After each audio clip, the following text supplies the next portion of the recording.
Salom, ismim Jamshid, va man 2025-yilda o'qigan kitoblarimni review va rank qilmoqchiman. O'qigan kitoblarim kimgadir ko'p tuyulishi mumkin, kimgadir kam. Manimcha men uchun yetadi. Video boshlashdan oldin bir ikkita disclaimerlar aytib qo'ymoqchiman. Bular birinchidan men YouTuber emasman. YouTube uchun birinchi marta video olishim, shunga kamchiliklar bo'ladi. Ikkinchi disclaimer, bu menimcha zerikarli gapirsam kerak yoki kimgadir zerikarli tuyulsa kerak. Shuning uchun orqada sababi qo'yib qo'ydim. Zerikmayapsizlar. Uchinchisi, bu men kitobxon emasman, ko'p kitob o'qimayman. Va o'zi aslida kitoblarni o'qishni shu yildan boshladim desam bo'ladi, 2025dan. Boshlaymiz bo'lmasa. Xo'sh, birinchisidan boshlasak, o'zim aynan kitoblarni qarasam, deyarli faqat fiction, ya'ni badiiy asar o'qiman, non fiction deyarli o'qimadim. O'qigan bo'lsam ham tugatmadim halicha. Manimcha keyingi yilga qoldi u narsalar. Xo'sh, birinchi o'sha yagona non fiction o'qigan kitobim bu Philosophy Book, Big Ideas Simply Explained. Xo'sh, filosofiyaga qiziqqanim tufayli shu kitobdan boshladim falsafa fanini o'rganishni. Aynan bu ensiklopediya desam bo'ladi. Bu kitobda to o'sha grek, ya'ni yunon faylosuflaridan tortib to hozirgi vaqtdagi Zizekgacha bo'lgan, ancha Zizek deyiladi aslida, faylasuflarni ishlari yoki o'zimdan ideyalari, qanaqa ideyalarni oldinga surganlar, o'shalar haqida ensiklopediya desam bo'ladi. Manimcha falsafa fanini o'qimoqchi bo'lgan odamlar uchun yaxshigina introduction. Kitobni tavsiya qilaman. Manimcha buni tez o'qish kerak emas. Aynan sekin o'qib, har bitta o'qigan faylasufingizdan keyin aynan ozroq fikrlab yoki o'zingiz boshqa joydan izlanib ko'rishingiz kerak. Men tavsiya qilardim, agar bir boshdan o'qisam bu kitobni. Inglizcha podcast bor, Philosophize This degan. Bu ham xuddi shu orderda aytib kelgan, o'sha har bitta faylasuflarni tushuntirib kelgan o'sha podkastda. Tavsiya qilardim uni ham podkastdan birga eshitishni, chunki faqat kitob o'qigandan joy yetkazib qo'ymaydi, chunki butun bir filosofiyasini 2-3 bitga sig'dirib bo'lmaydi. Shunchaki faqat bu asosiy nuqtalarni aytib ketgan bo'lsa, u podkastda anchagina yaxshiroq ma'lumotga ega bo'lasizlar. Rank qiladigan bo'lsam, bu A tier. Keyingisi Roadside Picnic. Bu Arkadiy va Boris Strugatsky. Noto'g'ri menimcha talaffuz qildim ismlarini. Xo'sh, aynan bu mabodo Kaldan bilgan bo'lsanglar, agar kinosini ko'rgan bo'lsanglar, Stalker degan kino bor, eski ruscha kino. Aynan o'sha kino bu hikoyaga asoslangan. Va Stalker degan o'yinlar ham bor. Kimlardir o'ynagandir, men o'ynamaganman. Aynan shu hikoyaga asoslangan, shuning uchun qiziqdim va o'qidim. Bu kitobda o'zi umumiy qaraydigan bo'lsam, aynan o'zga sayyoralar keladi, yerga har xil zonalar, har xil joylarga qo'nib ketishadi va o'sha qo'nib ketgan joylar zona deyiladi va o'sha bitta zonalarning oldidagi shahardagi voqealar aks ettirilgan va undagi Stalker haqida. Stalker bu o'sha zonaga kirib har xil narsalar olib chiqib ketadi oladigan insonlarni Stalker deb atashgan. Bitta Stalker Redrik haqida. To'g'risi men kitobni boshlaganda oxirida qanaqadir aniq yakun bo'ladi deb o'ylagandim, lekin qanaqadir yakun topolmadim. Yaxshi hikoya, va oxiridagi falsafiy gaplari umuman oxirida aytadiki, masalan, man faqat xohlayman happiness, freedom, and I wish that nobody has been not forgotten. To'g'risi to'g'ri aytolmaganim yo'q, nuqtadan nuqtaga. Umumiy ideya shunaqa deb aytadi oxiriga. Va aynan insonni o'ziga sayyor, undan ortiqroq intellektual qobiliyati bor bo'lgan jonzotga nisbatan munosabati ancha yaxshi keltirilgan. Aynan o'ziga sayyorlarga bo'lgan munosabatga yangilik deb o'ylayman. Aynan bu 1970-yilda chiqqan kitob. Bunaqa halicha hikoya o'qimagandim aynan o'ziga sayyorliklar haqida. Rank qiladigan bo'lsam, bu uzr, balki oxirini yaxshi tushunmagandirman yoki balki men tayyor emasdirman buni tushunishga. Men uchun B. Keyingisi Picture of Dorian Gray, Oscar Wilde. Dorian Grayning surati. Xo'sh, bu gothic horror deyishadimi? Yo'q, gothic horrorga kirmaydi. Ko'pchilik masalan Drakulaga o'xshatib gothic horror desa kerak bu kitobda. Har holda qayerdadir eshitganman.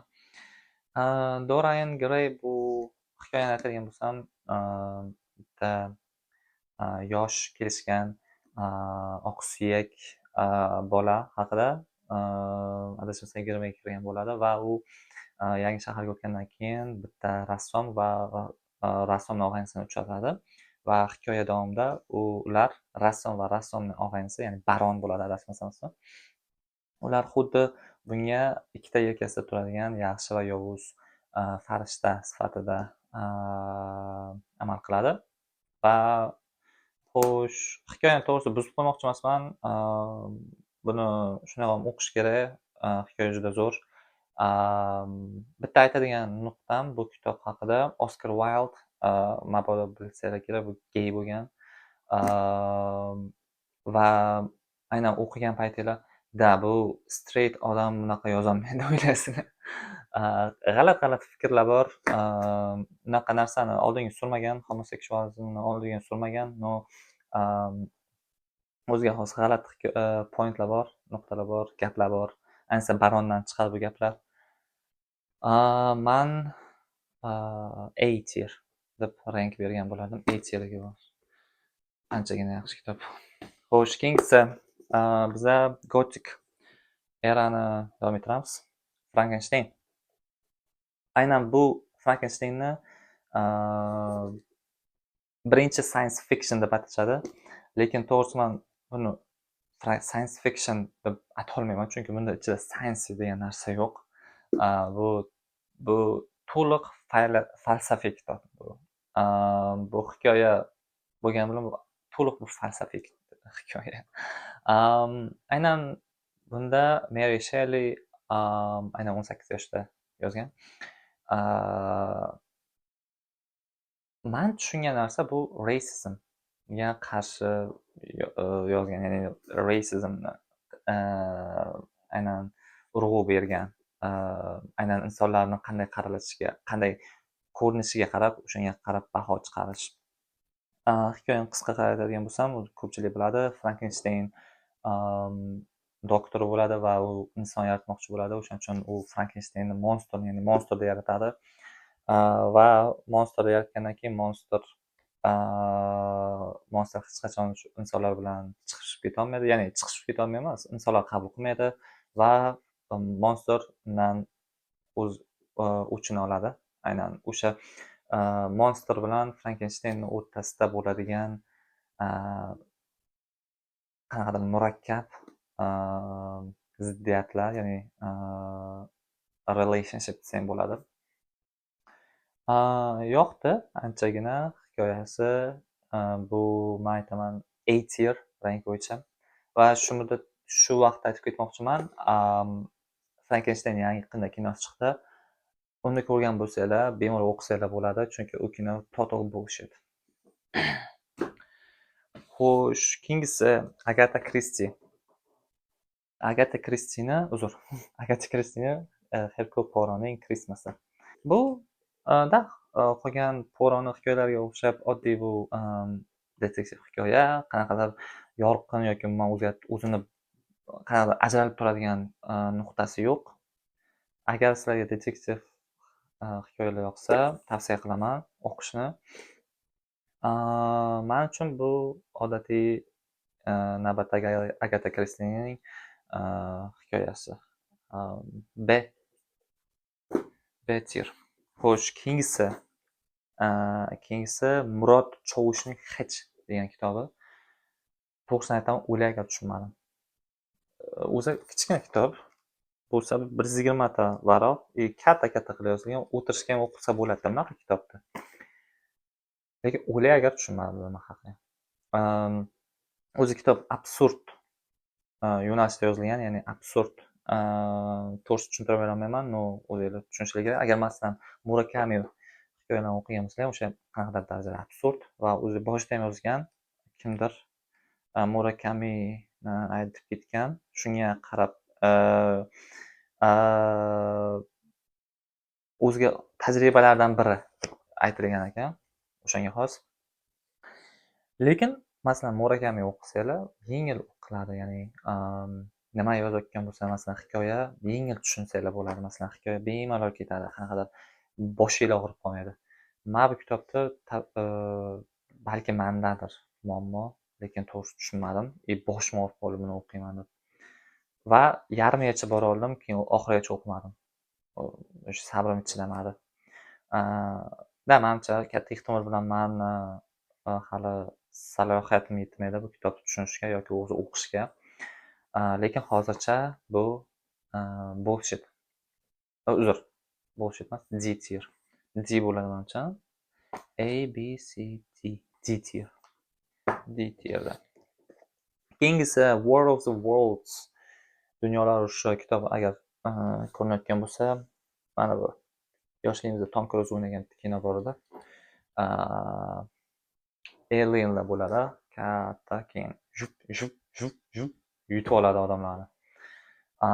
Oyoqchalari bilan, xuddi 8 oyoqqa o'xshab. Lekin bu kinoda просто shunchaki o'sha o'zga sayyoralarning qurilmasi olingan kinoda va o'zini hikoyasini qilib olishgan.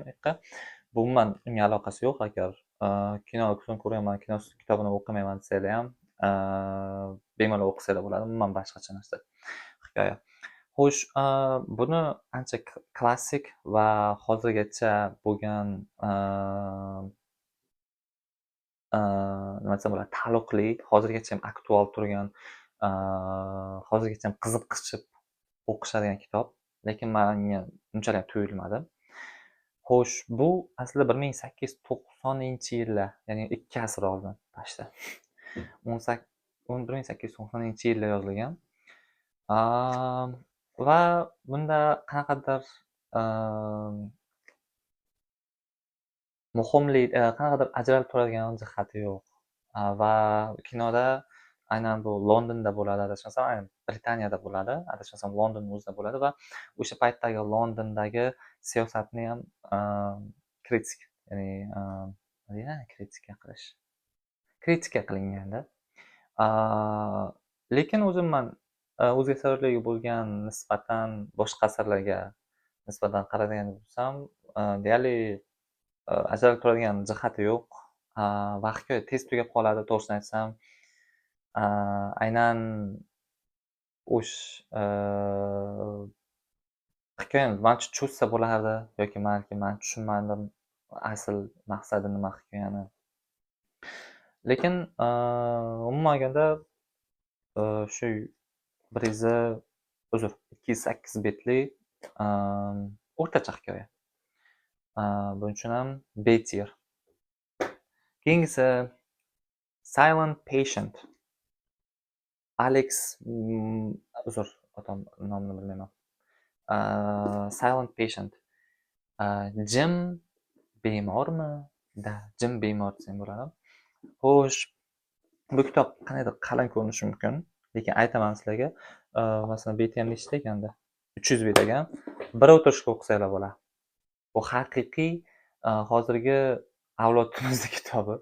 Am, nimaga desanglar, judayam qisqa bo'limlarda yozilgan, juda katta harflar bilan yozilgan, ana bet harflari katta, qanaqadir men tushunmadim. Juda oson so'zda yozilgan, qanaqadir murakkabligi ham yo'q. Umumiy hikoyadagi ideya judayam qiziq deb o'ylayman, faqat oxiri. Ungacha bo'lgani o'rtacha hikoya, oddiy qanaqadir suhbatdagi dialoglar. Hikoya yaxshi, ya'ni ideyasi yaxshi, hikoya o'sha ideyaga to'liq moslashmagan, qanaqadir o'sha ideyani olib turib yaxshigina hikoya yozsa bo'lardi. Bu lekin juda oddiy so'zlar bilan ifodalangan, juda bir tez tugaydigan, qanaqadir nima desam bo'ladi, suhbatlari yemagan desam bo'ladi. Suhbatlari o'qigan paytingizda, kitob o'qigan paytda odam masalan maza qilish kerak deb o'ylayman. Masalan, yozilgan suhbatdan yoki o'qilgan gaplardanda. Bu yerda hech narsa olmaysiz. Deyarli oxirida bitta qiziqarli voqeasi bor, bo'ldi. Shuning uchun menimcha bu S tier deb o'ylayman. Uzr, oxiridagi voqea ham bir yaxshi kitob qilib qo'ymaydi buni. S tier. Xo'sh, keyingisi va men shu yil eng qiynagan kitoblar Hobbit va Uzuklar hukmdorining 3 ta qismi.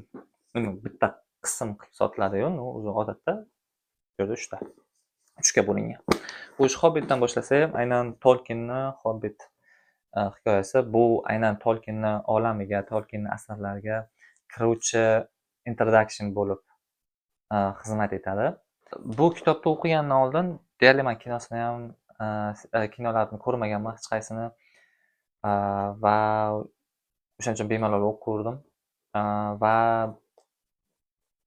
juda ham oddiy so'zlar bilan yozilgan birinchi Hobbit menga qanaqadir ta'sirlangandek taassurot o'tkazmadi. Hobbit ham to'g'risini aytsam, Lord of the Rings ham, ya'ni Uzuklar hukmdori ham anchagina hafsalam pir bo'ldi. Chunki aynan Garri Potter o'qiganman fantazida, va undan keyin уже boshqa fantezi kitoblar o'qimoqchi bo'lgan paytim o'sha Tolkienning asarlari, ya'ni Tolkienning Uzuklar hukmdori anchagina yaxshi degan har xil revyu o'qiganim uchun o'qigandim. Xo'sh, nima desam ekan, qanday tushuntirib bersam ekan? Bu ko'proq yosh bolalar uchun deb o'ylayman. Hobbitni o'zini aytmoqchiman. Lord of the Ringsga hali kelamiz. Hobbit aynan bu introduction bo'lgani uchun ham kichkina hikoya bo'lgani uchun ham bu seriozniy asar emas deb o'ylayman. Lekin yaxshigina introduction. Undan keyin Uzuklar hukmdori bu aynan Hobbit asaridagi voqealardan 60 yildan keyin bo'ladigan voqealar. Adashmasam 60 yildan keyin bo'ladi. 60 yildan keyingi bo'ladigan voqealar. Bu yerda umuman hikoya sal boshqacharoq. Bu aynan bu boshlang'ich joy bo'lsa, bu o'sha hikoyani to'ldirgan va o'sha ko'pchilik ko'rgan Uzuklar hukmdoridagi hikoya. To'g'risini aytsam, men bu kitobdan ko'p narsa kutgandim.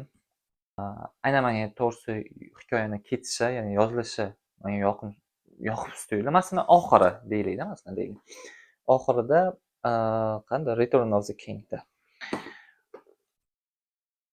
Masalan, bir joyi bor, oxirida Frodo bilan uni Sam tog'ga chiqish kerak bo'ladi. Tog'ga chiqishini, masalan, hikoyalarini juda bir detallar bilan yozib beradi. Masalan, bir deylik 30 page, 30 ta varaqli joyi faqat shu, masalan, bitta joydan ikkinchi joyga yurgani haqida bo'ladi-da. Bu qanaqadir nimadir sodir ham bo'lmaydi u payt, qanaqadir hikoya o'zgartiradigan. Sodir ham bo'lmaydi. Juda bir mayda detallar bilan yozadi. U odam o'qiyotgan odam u charchab ketadi to'g'risi. Lekin oxirida kelgandan keyin asosiy joyda ikkita varaqli joy. Asosiy joyda bu shu narsa bo'ldi, hikoya tugadi. Okey, 30 ta bit o'qidim. Shu voqealar bo'ldi. Nima oxirini cho'zilmagan yoki detalni tushuntirilmagan maza qilayotgan paytim. Maza qilishim bu 2 bitda maza qila olmayman men. Yoki masalan boshim Fellowship of the Ring. Bu joylari kitob kinosida yo'q ekan, lekin kitobida boshida sayohatga chiqishgan payti bir ancha payt почти shu kitobni bir kitobni o'zida mana shuncha joyda deyarli yarmicha sayohat qilishadi-da. U sayohatda deyarli hech narsa bo'lmaydi. Bitta bu oti nima edi? Bitta odamni uchratishadi, uzr, esimdan chiqib ketdi. O'rmonda deyarli voqea bo'lmaydi. Faqat yurishadi, yurishadi 10 kilometr bu yoqqa, 5 kilometr o'ngga, 8 kilometr orqaga. Lekin bir pichoq qilinadigan voqea bo'lmaydi. Yarmicha, mana shu kitobda yarmicha. Undan yarmi, undan keyin o'sha Aragornmi desam, o'zi esimdan chiqib ketdi, ismlari ham. Uchrashadi va o'sha undan keyinroq qiziqarli voqealar bo'lib ketadi. Endi agar kinosini ko'rgan bo'lsanglar, bu 3 ta kitob, 3 xil seriya bo'lgan.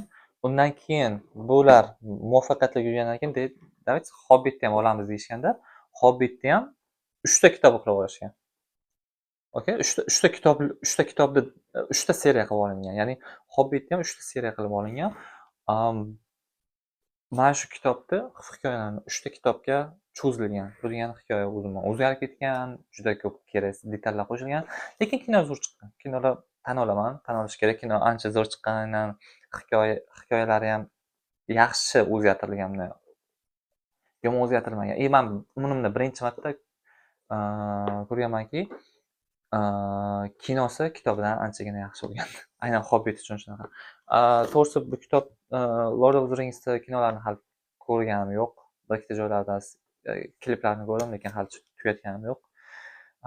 Endi ko'rsam kerak. Xo'sh, va oxirgisi Harry Potterning seriyasi. Bu Harry Potter seriyasini men 2024 da o'qidim, lekin men uncha katta kitob turgani uchun 2025 ga qo'yganman. Xo'sh, ko'rgan bo'lsanglar, bu yerda 3, 4, 5, 6 yo'q, 7. 6 ni ukam o'qiyapti. 1 bilan 2 yoqmaydi. Asli Harry Potterni men birinchi marta 9-sinfda o'qiganman. Aynan o'sha paytda maktabdagi yoshlik paytim bo'lgani uchun menga yaxshigina ta'sir qilgan. Undan keyin inglizchasini o'qishga qaror qildim o'tgan yil va sotib oldim. Birinchi va ikkinchisi uncha qiziq emas. Shuning uchun 3, 4, 5 va 6, 7larni o'qidim. Ko'p aytmoqchi emasman. Menimcha bu yerda eng yoqqan kitob shular. Hikoya o'zi shu Harry Potter hikoyasi. Bitta aytmoqchi bo'lgan narsam, negadir ko'pchilik buni aytmaydi yoki aytgan bo'lsa ham men e'tibor qilmagandirman yoki bilmadim. Va menga eng yoqadigan tomoni bu hikoyani aynan bu fantasy world bo'lgani uchun emas, yoki balkim bu hikoyada plot twistlar ko'pligi. Agar plot twist nimaligini bilmasanglar, bu hikoyani o'zgarib ketish nuqtasi. Masalan, deylik, Fight Clubda plot twist bor haqida. Bu ham xuddi shunday, Harry Potterda plot twistlari juda ham ko'p. Masalan, o'sha 3-qismning o'zida 3-4 ta plot twist bor. 4-qismida, ya'ni tournamentda oxirida zo'r plot twist bo'ladi. Va hokazo. Men aynan o'sha hikoyani zo'rligi uchun va plot twistlar ko'p bo'lgani uchun, aynan hikoya umuman bitta komplekt bo'lib qoplangani uchun, aynan oxirigacha ochiq qolib ketgan joylar hammasi oxirigacha kelib aynan 7-qismga qoplanadi. Ya'ni o'sha nimaga o'sha Harry Potter bilan Voldemort o'rtasida munosabat qanaqa, umuman nimaga Harry Potter 2 marta yoki o'lim spelini, ya'ni avada-kedavrani bilsam o'lmagan, to'g'ri tushuntirilgan. Umuman hikoya anchagina yaxshi. Fantaziya jihatdan qaraganda bu o'rtacha. Men to'g'risi bunga boshqa kitoblarni ham bilaman, masalan, yangilik emas, ya'ni sehrgarlik qilish, ya'ni tayoqcha, ya'ni maktab, menimcha yangilik emas. Lekin hikoya anchagina yaxshi. Agar kinosini ko'rgan bo'lsanglar ham, bilaman ko'pchilik ko'rgan, kitobini o'qishni tavsiya qilaman. Agar inglizcha bilsa, inglizchani o'qinglar. Agar bilmasanglar, o'zbekcha ham zo'r tarjima qilingan, to'g'risini aytaman. Manimcha o'zbekcha tarjima qilingan kitoblardan yaxshi tarjima qilinganlardan kamdan kamlari o'sha Garri Potterni seriali. Xo'sh, shular aytgancha Garri Potterni man S tier deyman. Lord of the Rings B tier. Uzr. Ming bor uzr. O'sha videoni tugataman deguncha qorong'u qoldi. Va man keyingi yilga o'qiydigan planlarim bor. Shularni hozirroq gapirmoqchiman. Xo'sh, birinchisi